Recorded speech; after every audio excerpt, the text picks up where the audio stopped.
वही जयपुर में एक बहुत ही बड़ी और आलिशान हवेली है, जहाँ की सुंदरता देखते ही बनती है।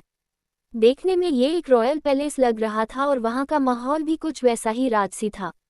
महल के चारों तरफ गार्ड्स तो थे ही, पर उसके साथ कुछ ऐसे लोग भी थे जो हमें सिर्फ किसी राजा महाराजा के महल में ही देखने को मिलते थे, जिसे हम आम भाषा में महल के पहरेदार भी कहते हैं। तो चलिए अभी हम इस सुंदर से महल के अंदर जाकर भी देखते हैं कि वहाँ क्या हो रहा है। महल के अंदर ना जाने कितने ही नौकर थे जो अभी अपना अपना काम करने में बिजी थे। तो वही महल के ही एक कमरे में एक शख्स बैठा हुआ था, जिसकी उम्र कम से कम 60 से 70 के बीच में ही होगी। असल में ये इस महल के पूर्ण महाराज अधिराज सिंह राजावत है। अधिराज अभी अपने कमरे में बैठे उनके आगे मौजूद एक तस्वीर को निहार रहे थे और वो तस्वीर एक कपल की थी। अभी ये कपल कौन है, ये जानने के लिए आप लोगों को थोड़ा सा इंतजार करना होगा। वो बस उस तस्वीर की तरफ ही देख रहे थे कि तभी अचानक से उनके दरवाजे पर कोई कनॉक करता है। कनॉक की आवाज़ सुनकर अधिराज अपनी प्लेन आवाज़ में कहते हैं, हाँ आ जाइए। अधिराज की परमिशन मिलते ही दो आदमी रूम के अंदर आते हैं। उन दोनों में से पहला अधिराज का छोटा बेटा रुद्र सिंह राजावत है, तो दूसरा रुद्र का पर्सनल असिस्टेंट अशोक है। अपने बेटे को वहां देखते ही अधिराज रुद्र की तरफ देखते हुए उनसे पूछते हैं, कुछ पता चला आपको रुद्र? तभी रुद्र एक बड़ी सी स्माइल के साथ अधिराज की तरफ देखते हुए उनसे कहते हैं, हाँ डैड, मैंने हमारे युवराज का पता लगा लिया है। रुद्र की बात सुनते ही अधिराज की आंखों में कुछ आंसू आ जाते हैं। तभी वो रुद्र के दोनों कंधों को पकड़ते हुए उनसे पूछते हैं, आप सच कह रहे हैं ना रुद्र? आपने मेरे बच्चे का पता लगा लिया, बोलिए कहाँ है वो? हम अभी जाकर उन्हें यहाँ लेकर आएंगे। अधिराज की बात सुनकर रुद्र के चेहरे के एक्सप्रेशन थोड़े चिंता भरे हो जाते हैं। तभी रुद्र अधिराज की तरफ देखते हुए उनसे कहते हैं, हमारे युवराज इस वक्त मुंबई में है डैड, और उन्हें हमारे बारे में कुछ भी नहीं पता है। यहाँ तक कि उन्हें ये भी पता नहीं कि वो जयपुर के होने वाले महाराज है। वो तो वहाँ अपनी एक नॉर्मल सी लाइफ स्पेंड कर रहे हैं। मुझे लगता है भाई ने उन्हें हमारे बारे में कुछ भी नहीं बताया। उन्हें तो कोई आइडिया भी नहीं है कि उनकी फैमिली भी है। रुद्र की बात सुनकर अधिराज के चेहरे पर भी चिंता झलकने लगती है। तभी अधिराज रुद्र की तरफ देखते हुए उनसे पूछते हैं, तो अभी हम क्या करेंगे रुद्र? हमारे बच्चे को यहाँ उनकी फैमिली के साथ होना चाहिए और वो वहाँ अकेले होंगे। मैं कैसा दादा हूँ रुद्र जो अपने पोते को अपने करीब भी नहीं ला सकता। तभी रुद्र अधिराज का हाथ पकड़ते हुए उनसे कहते हैं, इसमें आपकी कोई भी गलती नहीं है डैड। भाई अगर उस वक्त घर और ये सब कुछ छोड़कर नहीं जाते तो आज हमारा बच्चा हमारे साथ होता। अगर देखा जाए तो उसमें उनकी भी गलती नहीं थी, गलती तो हमारी थी कि हमने उन्हें कभी समझने की कोशिश ही नहीं की। जब मुझे भाई की ज़रूरत होती थी तभी वो हमेशा मेरा साथ देते थे, पर जब भाई को मेरी ज़रूरत थी तब मैंने क्या किया, उन्हें अकेले छोड़ दिया। वो मेरी लाइफ की सबसे बड़ी गलती थी डैड, जिसके लिए मैं आज तक पछता रहा हूँ। भाई यहाँ पर नहीं थे इसीलिए मुझे आपने जयपुर का किंग बना दिया, पर जो हक उनके बेटे का है वो उन्हें मिलकर ही रहेगा। मैंने उनका हक किसी को नहीं छीनने दूंगा, अपने बेटों को भी नहीं। तभी पीछे से दो आवाज़ें साथ में आती है, और न ही हम कभी उनका हक छीनेंगे डैड। वो आवाज़ सुनते ही वो सब पीछे दरवाजे की तरफ देखते हैं। वहां पर अभी दो लड़के खड़े थे, जिसमें एक की उम्र 21 से 23 के बीच में होगी तो दूसरे की 25 से 27 के बीच में। ये दोनों रुद्र के बेटे थे। रुद्र के बड़े बेटे का नाम समर था, तो छोटे का नाम साहिल। तभी समर साहिल के साथ उन लोगों की तरफ आता है। समर उन सब की तरफ देखते हुए उनसे कहता है, जयपुर के नेक्स्ट किंग बनने का हक फैमिली के सबसे बड़े बेटे का है और वो है भाई। हम कभी भी उनका हक नहीं छीनेंगे और जरूरी नहीं है कि किंग बनने से ही आपको सब कुछ मिल जाएगा। ये हक जिसका है उसको ही मिलना चाहिए। पहले ही भाई ने सब कुछ खो दिया है, उनकी फैमिली को खो दिया, और अब हम ये नहीं चाहते कि वो आगे भी हमारे लिए कोई भी सेक्रीफाइस करे। तभी साहिल अधिराज और रुद्र की तरफ देखते हुए उनसे कहता है, डैड दादू हमें बस हमारे भाई चाहिए और कुछ नहीं, प्लीज़ आप उन्हें हमारे पास ले आइए ना, नहीं तो हमें परमिशन दीजिए कि हम वहाँ जाए। तभी अधिराज अपने दोनों पोतों को हक करते हुए उनसे कहते हैं, मैं आप दोनों से प्रॉमिस करता हूँ बच्चों की बहुत ही जल्द आपके भाई आपके साथ यहाँ होंगे। वो दोनों अपना सिर हिलाते हैं और बाहर चले जाते हैं। बाहर आते ही वो दोनों पहले एक दूसरे की तरफ देखते हैं और फिर एक बड़ी सी स्माइल करते हैं। तभी साहिल अपने बड़े भाई को हक करते हुए उससे कहता है, आई कांट बिलीव भाई, अभी हम दोनों बहुत जल्द उनसे मिलने वाले हैं। मैं बहुत बहुत एक्साइटेड हूँ। चलिए ना हम ये बात मॉम को बताते हैं, वो भी बहुत खुश हो जाएगी। समर भी अपना सिर हिलाता है और वो दोनों वहां से उनकी मॉम के रूम में जाते हैं। शिवानी रुद्र सिंह राजावत, जयपुर की महारानी और समर, साहिल की मां है। जब समर और साहिल उन्हें उनके बड़े भाई के बारे में बताते हैं, तभी वो भी खुशी के मारे रोने लगती है और भगवान से प्रार्थना करती है कि उन्हें उनके युवराज से बहुत जल्द मिलवा दे। यहाँ युवराज उनका नाम नहीं था, पर एक ओहदा, एक पोजीशन थी। वही पैराडाइज मुंबई में। अद्वित्य अभी उसके रूम के सोफे पर बैठे हुए अपने लैपटॉप पर कुछ काम कर रहा था, पर उसका आधे से ज्यादा ध्यान तो नूर की तरफ था जो अभी बेड पर सोई हुई थी। अद्वित्य को अभी बस एक ही चिंता लगी हुई थी कि नूर का एक बार फिर से दिल टूटने वाला है। भले ही हॉस्पिटल में नूर ने उन लोगों से अद्वित्य, युवी और आयु कहा था कि उसका अभी मायरा से कोई भी रिलेशन नहीं है, पर अद्वित्य को पता था कि वो सब कहते वक्त नूर को कितना ज्यादा बुरा लगा होगा। इस वक्त अद्वित्य की उंगलियां उसके लैपटॉप के कीबोर्ड पर चल तो रही थी, पर उसे खुद भी नहीं पता था कि वो क्या टाइप कर रहा है। तभी अचानक से अद्वित्य का फोन बजने लगता है, जिसकी वजह से अद्वित्य अपने होश में आता है। तभी अद्वित्य एक नज़र नूर की तरफ देखता है और फिर उसका फोन रिसीव करता है। तभी आगे से नील अद्वित्य को कुछ बताता है, जिसकी वजह से अद्वित्य के फेस एक्सप्रेशन चेंज हो जाते हैं। तभी अद्वित्य बिना किसी सॉफ्टनेस और इमोशन के नील से कहता है, मेरे जितने भी बहुत इंपॉर्टेंट मीटिंग शेड्यूल है उसे अगले हफ्ते के लिए रीशेड्यूल कर दे, और रही बात बाकी वक्त की तो वो मैं कुछ दिनों तक घर से ही संभालूंगा, क्योंकि मेरे लिए अभी अगर कोई सबसे ज़्यादा इम्पोर्टेंट है तो वो है मेरी एंजल। तू सब कुछ होने के बाद मुझे इन्फॉर्म कर देना, और मेरे एब्सेंस में कंपनी की सारी जिम्मेदारी मैं तुझे दे रहा हूँ, तो ध्यान रखना। उधर से नील का रिस्पॉन्स सुनने के बाद अद्वित्य फ़ोन कट करता है और फिर अपनी जगह पर से उठकर बेड की तरफ आता है। तभी अद्वित्य बेड पर नूर के पास बैठता है और उसके माथे पर किस करने के बाद उसके बाजू में लेट जाता है और कुछ ही देर में वो भी सो जाता है। 3 घंटे बाद अभी वो तीनों भाई नूर के साथ हॉल में बैठे हुए थे। तभी नूर अद्वित्य की तरफ देखते हुए अपनी थोड़ी डरी हुई आवाज़ में उससे कहती है, अदु प्लीज़ एक लास्ट टाइम मुझे उन लोगों से मिलना है ना, और उसके बाद मैं बिल्कुल भी जिद नहीं करूँगी, पक्का प्रॉमिस। नूर की बात सुनने के बाद अद्वित्य आयु और युवी की तरफ देखता है, जो अभी पहले से ही उसकी तरफ ही देख रहे थे। अद्वित्य पहले अपनी आंखें बंद करते हुए एक गहरी सांस लेता है और फिर नूर की तरफ देखता है। अभी नूर बिना अपनी पलकें झपकाए बस अद्वित्य की तरफ ही देख रही थी। तभी अद्वित्य नूर के गालों को पकड़ते हुए अपनी सॉफ्ट आवाज़ में उससे कहता है, नूर अभी आप मेरी बात ध्यान से सुनिए, ठीक है? अद्वित्य के सवाल पर नूर बस एक छोटा सा ओके कहती है। तभी अद्वित्य नूर की तरफ देखते हुए उससे कहता है, मैंने आपसे कहा था कि मैं आपको उनके पास लेकर जाऊंगा, पर अभी नहीं। अभी आपकी चोट पूरी तरह से भरी भी नहीं है और मैं उन तीनों में से किसी पर भी भरोसा नहीं कर सकता। अगर ऐसे में उन तीनों में से किसी ने आपके ऊपर फिर से वार कर दिया तो मैं क्या करूंगा एंजल, आपके भैया और बिग बी क्या करेंगे? तभी नूर अद्वित्य का हाथ पकड़कर उसकी आंखों में देखते हुए उससे कहती है, पर मैं वहां अकेले नहीं जाऊंगी ना अदू, और मेरे साथ आप भैया और बिग बी भी तो रहेंगे ना, तो प्लीज़ आप मुझे वहां लेकर चलो। वैसे भी अगर उन लोगों ने मुझे कुछ भी किया तो आप वही रहोगे ना मुझे बचाने के लिए? नूर का सवाल सुनकर अद्वित्य नूर की तरफ देखते हुए उससे कहता है, हाँ बेटा, आप बिल्कुल ठीक बोल रहे हो कि हम वहाँ आपके साथ ही होंगे, पर हम अभी बिल्कुल भी रिस्क नहीं ले सकते। पहले से ही आपकी बॉडी इतनी भी स्ट्रांग नहीं है कि आप हल्का सा पुश भी बर्दाश्त कर सको, और ऐसे में मैं आपकी लाइफ के साथ और नहीं खेल सकता। तो सॉरी एंजल, पर जब तक आप थोड़े रिकवर नहीं करते आप घर से कहीं भी नहीं जा सकते, और न ही मैं आपको अकेला छोड़कर जाऊंगा। अद्वित्य की बात सुनकर नूर का मुंह खुला ही रह जाता है, जिसकी वजह से उन तीनों के चेहरे पर हल्की सी हंसी आती है।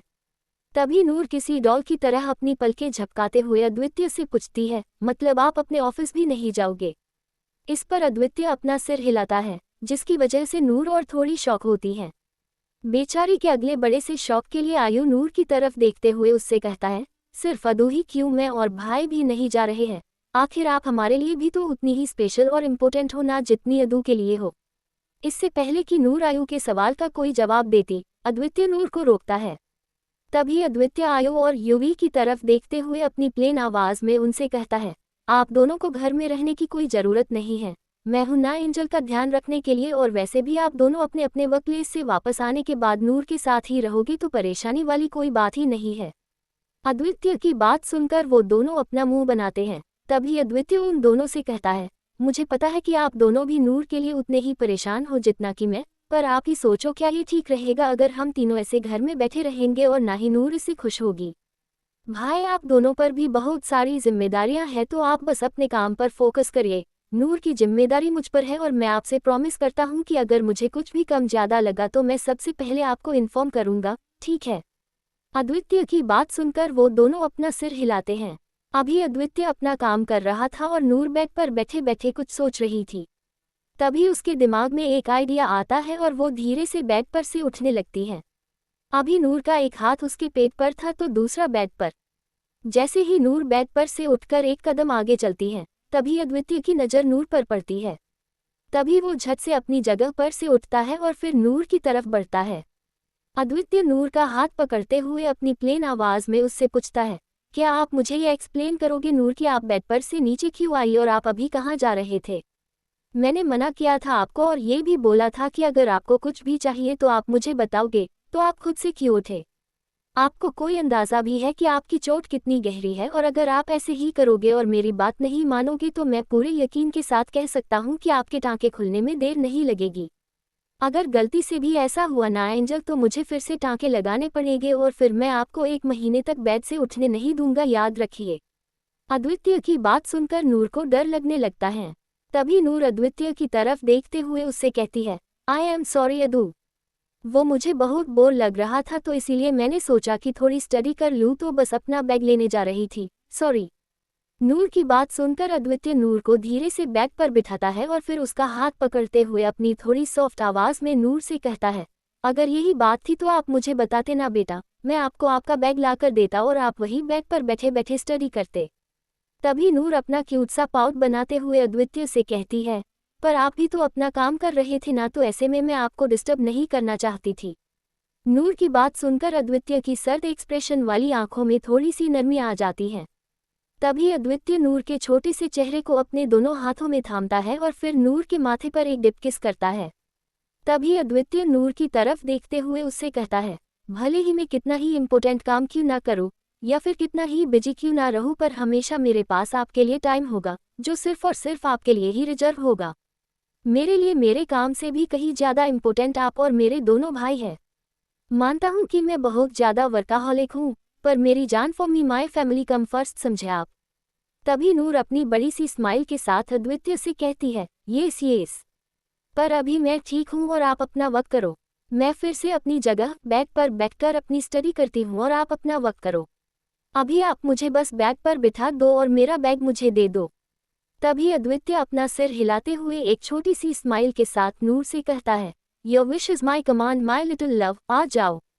इतना कहकर अद्वितीय बहुत धीरे से नूर को उठाता है और फिर नूर को वापस से उसके जगह पर बिठाता है।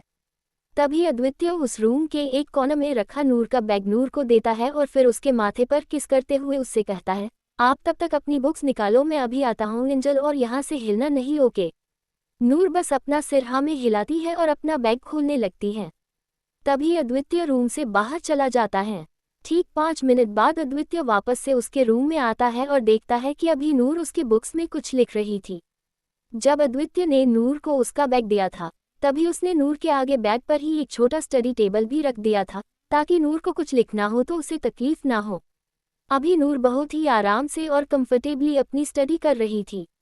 तभी अद्वितीय नूर के पास आता है और अपने पास किसी फैमिलियर शैडो को महसूस करने के बाद नूर अद्वितीय की तरफ देखती है, जिसके हाथ में अभी एक पूरा जग भरकर मैंगो जूस का था। नूर पहले उस जग को देखती है और फिर अद्वितीय की तरफ। तभी अद्वितीय नूर की कन्फ्यूजन को दूर करते हुए उससे कहता है, एंजल, मैं ये आपके लिए लाया हूँ क्योंकि मुझे पता है कि आप ज़्यादा पानी नहीं पीते हो, तो ये जूस ठीक है। मैं एक गिलास भरकर आपके बाजू वाले टेबल पर रख रहा हूँ और बाकी फ्रिज में। नूर बस अपना सिर हिलाती है, क्योंकि उसे पता था कि अद्वितीय से बहस करना उसे कितना भारी पड़ सकता था। तभी अद्वितीय एक ग्लास जूस नूर के बेड के लेफ्ट साइड में जो टेबल था, वहां पर रख देता है और फिर वो जग उसके रूम में ही मौजूद एक मिनी फ्रिज में रख देता है। तभी अद्वितीय एक आखिरी बार नूर की तरफ देखता है और फिर उससे कहता है, स्टडी वेल एंजल, और अगर आपको कुछ समझ में नहीं आया या फिर प्रॉब्लम हुई तो आप बिना झिझक के मुझसे पूछ सकते हो, ओके? नूर अद्वितीय की तरफ देखकर अपनी आंखों को बंद चालू करते हुए अपनी एक प्यारी सी स्माइल के साथ उससे कहती है, ओके अदू, अगर मुझे कुछ भी प्रॉब्लम हुई तो मैं आपको बोलूँगी। नूर की बात सुनकर अद्वितीय अपना सिर हिलाता है और फिर एक बार नूर की तरफ देखता है, जो अभी फिर से अपनी स्टडी में फोकस कर रही थी। उसे देखकर अद्वितीय के चेहरे पर एक जेन्युइन वाली स्माइल आती है। तभी अद्वितीय भी अपनी जगह सोफे पर जाकर बैठता है, पर उसकी नज़र अभी सिर्फ और सिर्फ नूर पर ही होती है। तभी अद्वितीय एक छोटी सी स्माइल करता है और वो नूर की तरफ देखते हुए अपने मन में सोचने लगता है, ये सच में किसी एंजल से कम नहीं है। अपनी मम्मा का ड्रीम पूरा करने के लिए अपनी पूरी जी जान लगा रही है। कहाँ इस उम्र के बच्चे उनकी लाइफ एंजॉय करने में लगे रहते हैं और कहाँ मेरी इस छोटी सी एंजल ने अपने छोटे छोटे कंधों पर उसकी मॉम के सपने को पूरा करने की जिम्मेदारी उठाई हुई है। कोई बात नहीं, ये अभी उसके अकेले की जिम्मेदारी नहीं, मेरी भी है और मैं हर तरह से अपनी एंजल का साथ दूंगा और हम दोनों मिलकर उसकी मम्मा का ड्रीम पूरा करेंगे। एंजल को उसके मम्मा का ड्रीम पूरा करना है तो इसका मतलब ये तो नहीं होगा कि वो अपनी लाइफ नहीं जिएगी। Of course she will. भले ही मैं नूर को दूसरे बच्चों की तरह पूरी तरह से बिगड़ने नहीं दूंगा, पर थोड़ा बहुत तो बनता है। आखिरकार वो पुरानी वाली नूर खुराना नहीं है, पर अभी वो नूर सिंह शेखावत है और मुझे पूरा यकीन है कि मेरे दोनों भाई उनकी प्रिंसेस को बिगाड़ने में कोई कमी नहीं छोड़ेंगे और न ही मैं चाहता हूँ कि वो कोई कमी छोड़े। After all, she also have the right to spend her life with joy and happiness like other teenagers and I will make sure that she will do this. इतना कहकर अद्वितीय भी अपना लैपटॉप उठाता है और उसे अपनी गोद में रखकर फिर से अपना काम करने लगता है। अद्वितीय का उसके काम के साथ साथ नूर पर भी पूरा फोकस था, तो वही नूर का पूरा ध्यान उसकी बुक में था। वो इस वक्त शायद कुछ सॉल्व कर रखी थी और उसने अभी अपनी टंग को बाहर निकाला हुआ था, जिसकी वजह से वो अभी बहुत बहुत ज़्यादा प्यारी लग रही थी। नूर को ऐसे देखकर अद्वितीय के चेहरे पर अभी एक स्माइल आती है, पर तभी वो अपनी स्माइल को फिर से अपने सैड फेस एक्सप्रेशन के पीछे छिपाता है। तभी अद्वितीय नूर की तरफ देखते हुए अपनी प्लेन आवाज़ में उससे कहता है, एंजल। अद्वितीय की ऐसी प्लेन आवाज़ सुनकर नूर झट से उसकी तरफ देखती है। तभी अद्वितीय अपनी शार्प आंखों से उस जूस के ग्लास की तरफ इशारा करते हुए नूर से कहता है, फिनिश करो वो जूस और उसके बाद अपनी स्टडी कंटिन्यू करो। Come on have that juice Noor. अद्वितीय की बात सुनकर नूर उस ग्लास की तरफ देखती है और फिर अपना क्यूट सा मुंह बनाती है।